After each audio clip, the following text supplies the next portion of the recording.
Hi everyone, it's time for issue number 50 of IDW.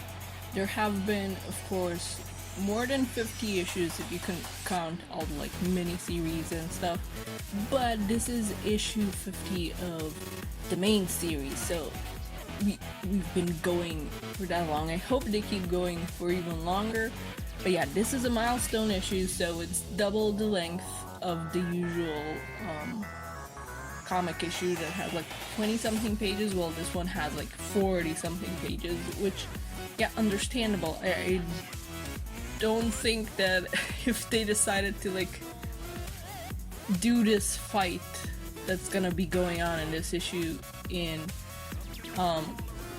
just one issue, I think they would have had to split it in two parts, and I don't think I could have handled another cliffhanger where it's well, Surge fight Sonic, what's gonna happen? So yeah, I'm really glad they decided to go for this. But yeah, it's an extra long issue, so let me stop rambling and get to reviewing. So yeah, I love this cover. It's so cool that the artist that does the Sonic channel art is also doing some of the covers for this.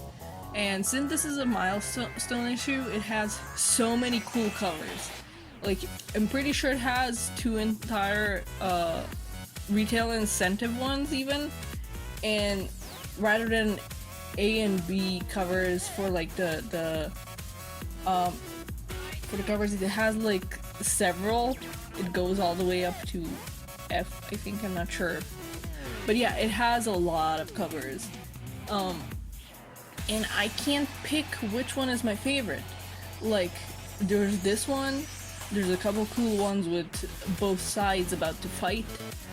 There's this one by John Gray and Aaliyah Baker that's with every character on it, and it's also rainbow colored, which is a happy coincidence, but I'll take it as Happy Pride Month. Even though by the time this is uploaded, that's over, but hey, it's coming out at the tail end of June, so I'll take it. There's also one of Surge punching a mirror, and in the cracked reflection you can not only see Surge's face but also Sonic's. Ultimately, I can't decide between this cover, this retail incentive one by Tyson Hess, who is a beast and has done a full-on animation here consisting of 50 frames, or cover C by the ever masterful Adam Bryce Thomas. Oh my gosh. I love this one because so, shonen, I guess, shonen looking, but from the perspective of Surge. Surge looks like the protagonist here, and Sonic very much looks like an antagonist, like an obstacle for her to overcome that's looking down on her. I don't normally show off multiple covers like this, but issue 50 is a special milestone, so I figured I'd show some off this time, especially since there's so many to choose from. This isn't even half of them. Sonic, Tails, and Belle are going through that big city base and wondering what's up, how if Eggman were to deploy all badniks like this, then he'd make some sort of declaration of attack first. Meanwhile, Starline is all theatrically excited, saying how all his hard work is coming to fruition, and deploying Surge and Kit to fight Sonic and Co. And he's saying how once he's on top, he'll welcome Eggman to his side. But, well, I think the good doctor is counting his platypuses before they hatch. Because Eggman is here, and he is not happy. This appearance of Eggman is so awesome. You just see a shadow and then he's like, "You're in my seat." And he's in, the Emperor. Look at poor Orbot and Cubot cowering behind that throne. God, it's just so hard to pick panels for this because this art is so freaking delicious. But Eggman, I can't tell if he fires a whole missile in at Starline or just, since this is the Egg Emperor, so I assume it has the big javelin thing. Maybe he smashed into the base with that. But Starline just jumps over that attack and proceeds to compliment and fight Eggman. all the while letting his ego show once again. The team sees explosions happening at the central tower of the base, and they're rightfully like, what the heck is up with Eggman attacking his own base? Is he fighting someone? They find Metal Sonic, which confuses them even more, like, it's Metal Sonic and he's down and out? What the heck is going on? Belle goes out to help him because that's what she does. I've commented before that I've wanted to see these two meet, so I'm excited for this. Though Belle also mentions that she couldn't save Motobud. And I know they had to deactivate it last time, but does that mean that it's just gone forever? I hope not. Sonic tells her to be careful because metal is dangerous, and Tails points out Sonic had him repair metal before, after the Neo Metal saga, and Sonic is like, okay, well I had to de-weaponize him and we thought Eggman was done for, but they don't get to finish their small debate because Surge and Kit show up. Surge gets at Sonic so fast we don't even see her. Like, the only indication of her presence is the crackles of electricity. Our favorite messed up little fox is here, and he's basically greeted Tails and introduced himself before identifying Tails as a target. The boy even has statistics about drowning. Messed up! I love that last panel though. Look at that art. It's freaking delicious. And we see Surge now. If Sonic had a nickel for every time some kinda super fast experiment person with no memories attacked him, he'd have 2 nickels, which isn't a lot, but it's weird that it's happened twice. Ooh, we're getting some delicious dialogue here as well. Surge blames Sonic for her existence, that he didn't destroy his enemies, or if that goes against his moral code, that he didn't just give up his fight, that instead all the fights just keep going and the bad people are given chances to keep going to and repeat their mistakes. And people love Sonic for being the hero, but meanwhile she sees that she's had to be made because of all this. No memories, no past, no family, just existing to fulfill a role, so she's putting an end to all of it. I'm paraphrasing, of course, go read this yourselves if you want the dialogue as it was written. This comic is really awesome. Starline meanwhile hides from Eggman, calculates where his escape route is, and where the hangar is for the old robots, and he gets one of them, and we get a freaking giant robot fight between the two robots and like between the two doctors. This is awesome. There's a huge one-page panel of Starline just showing up in this thing to attack Eggman, and art is freaking awesome. Go get this issue and go stare at that. Belle uses herself as a router so the Zeddy Zapper signal reaches Metal Sonic 2 as he comes online, and she thinks he's about to attack, but he actually recognizes her as Egg Tech and he saves her.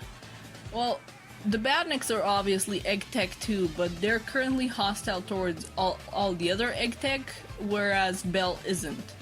She has to head off with him so he doesn't get out of the range that protects him from Starline's signal. And also, earlier there was a little reference via Belle saying, "That's no good."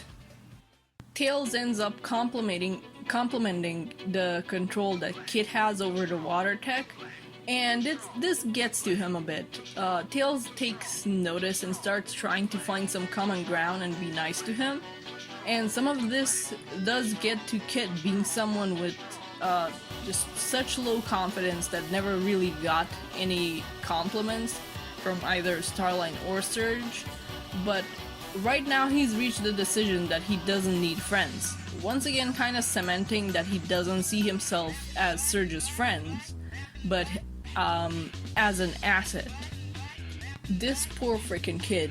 Tails is even like, okay, we can be rivals if you want, but Kid doesn't know what he wants. He's literally been made to only follow somebody else's orders always. If Starline or especially Surge aren't giving him orders, he doesn't know what to do or what he wants. He literally doesn't know how to be his own person. And Tails goes to join him and they have a temporary truce just to sort things out. So I guess that's what's been up to with those covers where Kit is with Sonic and Tails. Once again, this poor kid.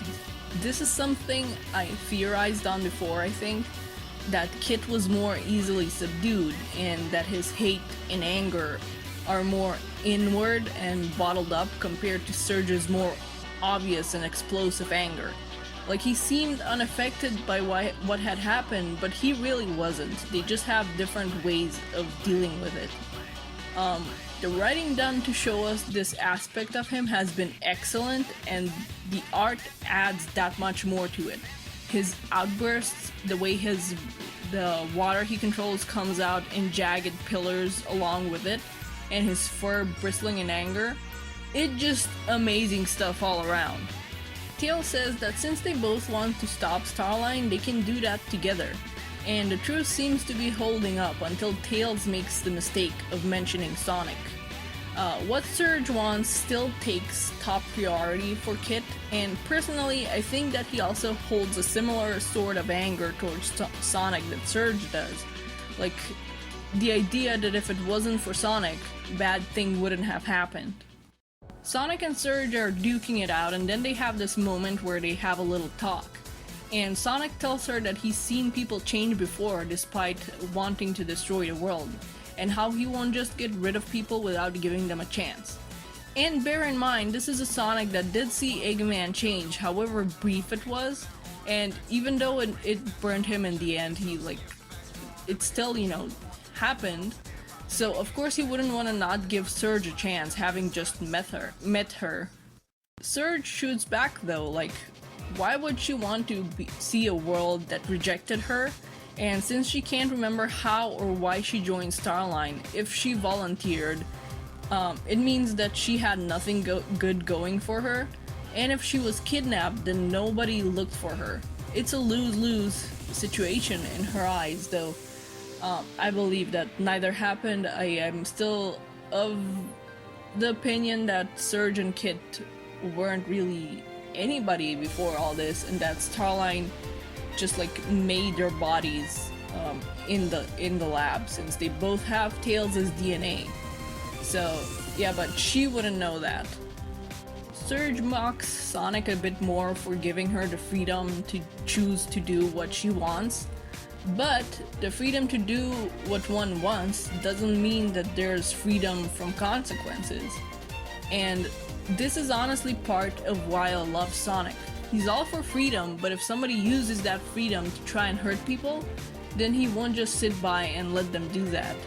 Starline and Eggman are still having their giant mech fight, and Starline admits that Eggman is still the superior mech pilot, but then he gets out of the mech and just attacks with the Tricore. The mech Eggman is using is, the Egg Emperor from Sonic Heroes, with the cores Starline uses also being from that game. So he basically does like a one-man team blast to defeat Eggman's robot. But we're only halfway done with this issue, so I doubt that Eggman is out of the fight. But yeah, Starline also once again shows his ego by going, "That's what happens when you don't plan for contingencies." I probably butchered that word, but you know what I mean. There he is. He rises from the rubble looking creepy. And looking at that first panel, actually, I was like, what does this remind me of? And then I realized that he reminds me of the creepy mimes from that one episode of Wander Over Yonder, with just a black silhouette with, those big fists and a creepy smile with creepy blank eyes. But anyways, he says that he used the Egg Emperor on purpose, knowing that Starline is a fanboy who tunnel visioned on how the Egg Emperor was used and how it was defeated, and that he'd used that exact power at its fullest just to beat it, depleting the Tricore of its power. Starline tries hypnotizing Eggman instead, but Eggman's planned for that. Starline has bragged about this power before, and Eggman planned for it. He's gone through enough betrayals in his life to know how to plan for them. And Starline never even knew he listened, since he expected some sort of acknowledgement or praise from Eggman as an indicator that he was paying attention, which was clearly a mistake. After all, why would Eggman praise somebody other than himself? Ironically, Starline's underestimation of Eggman is what brings his downfall here. Starline tries kicking Eggman with his venomous spurs, but Eggman dodges and then grabs his leg and just slams him. This issue is great.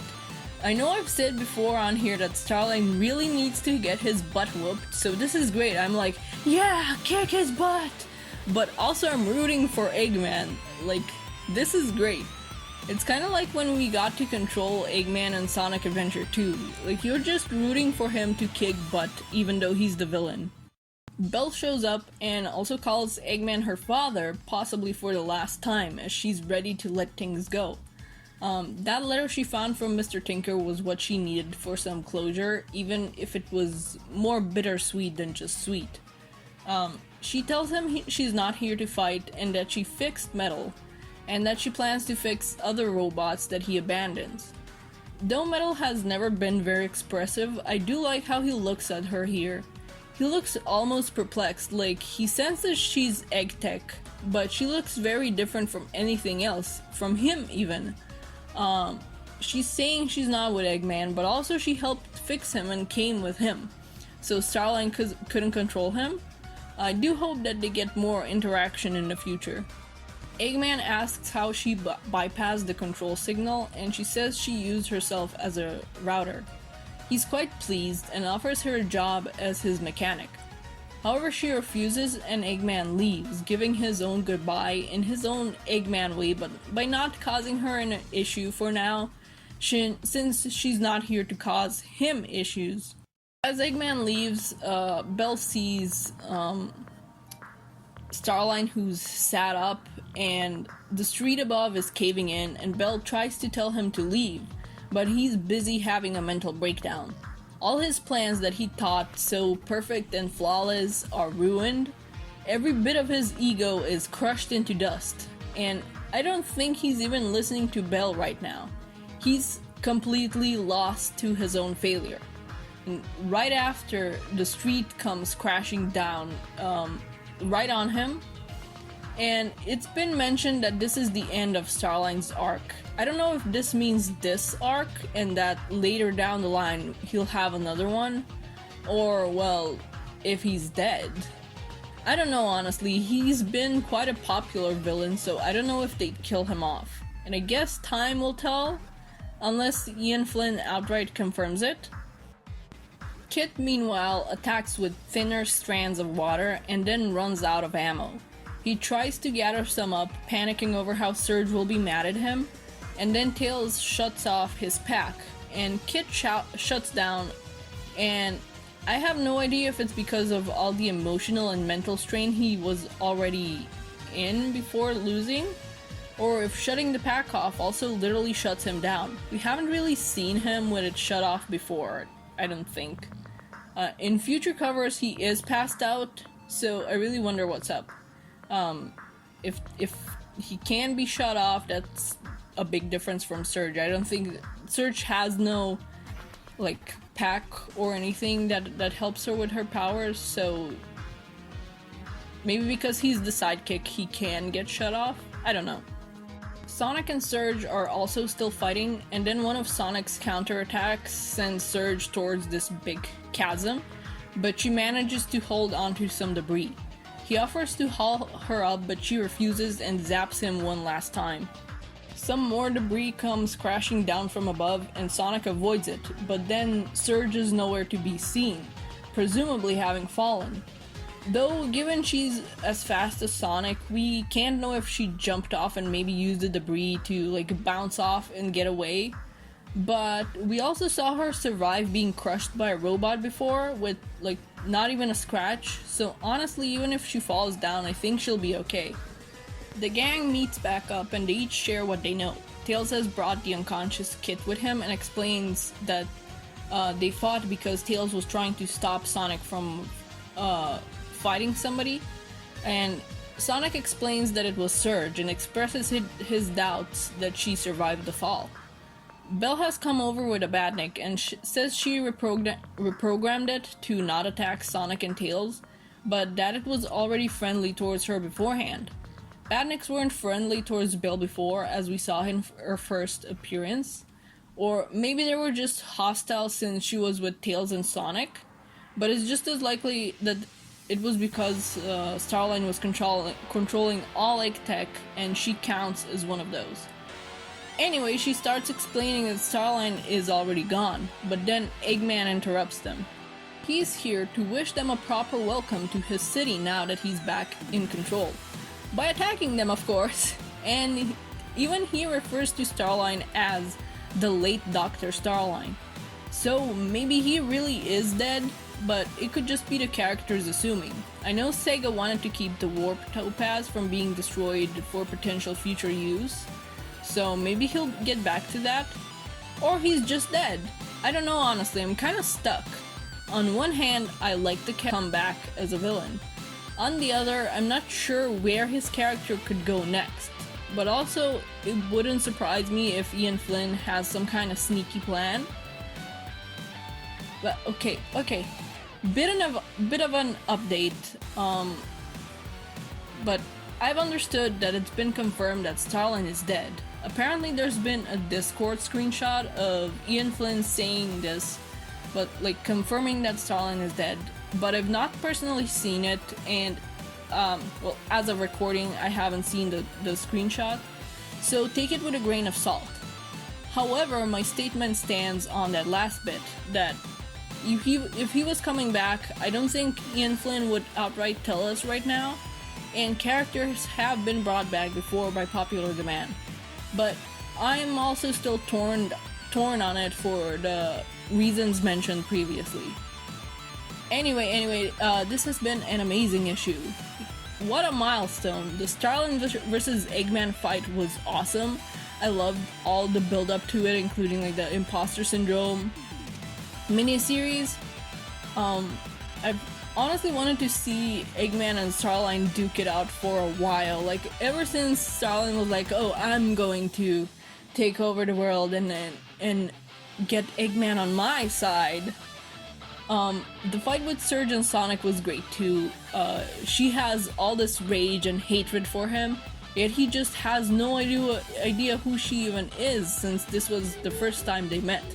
Like, they had to introduce each other. There's a freaking pigeon on my window, I'm sorry. But yeah, it was awesome. I like how they had a few panels where they were like both hitting each other in the same spot, you know, all doppelganger like. And Kit, oh Kit, my whole heart ached for him. His trauma finally came at the forefront, and it was painful, but such a good read. It was very well written. I loved it, even though it broke my heart. Everybody did so well on this issue. Like, the writing was awesome, the art was awesome. I loved all the dynamic posing and all the like panels with so many lines. Like, Adam Bryce Thomas is insane. I love his art. I love when things kind of like go crazy and sketchy and scratchy. I love it. This isn't the end, of course. Sonic and Co. still have to escape from Eggman's massive city with all the remaining badniks back under his control. And they need to keep Kit safe during all that too. And I can't wait to see how it all plays out. Like, Surge will surely come back. She's not dead. I already brought up, like, she survived being crushed by a robot, like by a giant robot before, with no issue. So even if she fell, she'll be fine, and of course they won't kill her off. She's just becoming the villain, and they expressed before that, you know, there are no female villains, and, you know, she's a female villain. I don't think they would have killed her off in what's basically her debut issue in the main series. Kit, I feel like even though he's shown a bit of a, you know, kind of softer side where he's like this traumatized child that needs support, I think that as soon as Surge comes back, he'll go running right back to her, because that's his priority is supporting her. So I'm excited to see where all this goes, if Surge will be popping back up sooner rather than later, and how the heck the gang's gonna get out of this city base. because it's massive and it has like every badnik here now, and sure, some of them were destroyed in the fight, but that's still a lot of badniks. It's like, how are they gonna get out of this one?